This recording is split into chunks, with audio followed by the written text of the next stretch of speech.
Chris, a lot to digest from that, but first and foremost, a word on the performance of your team today. Yeah, second. Listen, Andy, we had to give ourselves a platform to get a result. So the first 45 minutes, there were targets that were set. So it wasn't an adventurous performance. We didn't chuck men forward, left, right, and centre. We had to get to half time, in my opinion, in the game, and we certainly did that. You know, the sort of beatings that we've had, and we've got to own them, and we can't get away from the fact is that that we have been punished. So psychologically, it's a big test for us. So to get to half time there, gives ourselves an opportunity.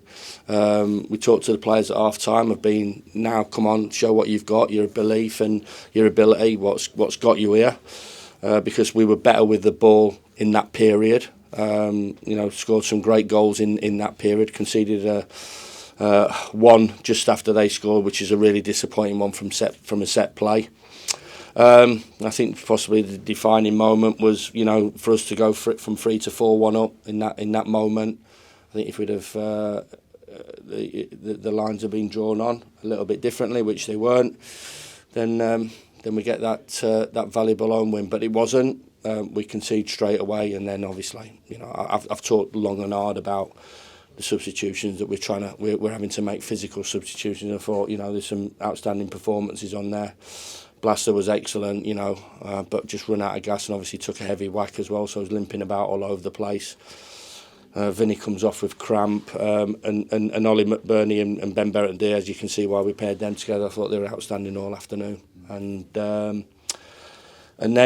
obviously we're making physical substitutions, which I've talked endlessly about, and they're doing what they did in terms of the substitutions that they made. Adama Traore had a big impact on the game. You mentioned a key incident there and the decision that might have made it 4-1 to Sheffield United. What feedback have you had for that? Because within the stadium, even amongst the press benches, we couldn't see anything. I've not really seen anything, but I don't know if you knew. About a month ago, I had a couple of quid taken out of my pocket. It ain't going to happen again. It was a performance prior to the goals going in, goals being scored rather, where from a defensive perspective, goodness me, the bodies were thrown on the line. You mentioned Blaster getting caught, but it was in part due to some excellent defending. Well, they have to do that. They're professional footballers, so I'm not going to give them credit for that. That's what the job is, all over the pitch, defensively. But we've scored 5 goals in the last 2 games and come away with 2 points. So there's that part of it for me. The header, the free header that the boy has. We don't seem to get those free headers. So, it's roles and responsibilities and people switching on. And so that's a disappointing goal. Obviously, the goal that made it 3 each. I've lost my track a little bit. That De Cordova scores or Jimenez scores. I don't know. Whatever is a second or a third. It's a disappointing goal from our point of view. So. Score 3 goals in the Premier League and 2 at Bournemouth. We really should be coming away with a little bit more.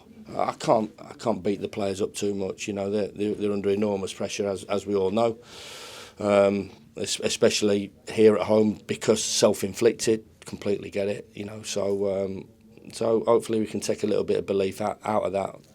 I said to the players before, I said, no matter what you do, if you start off as you should start off, and I told you in the presser on Thursday, the supporters will be 100% behind you, and they were, and just a bit disappointed that we've not given them a home win because they've had it as tough as anybody in this division this season.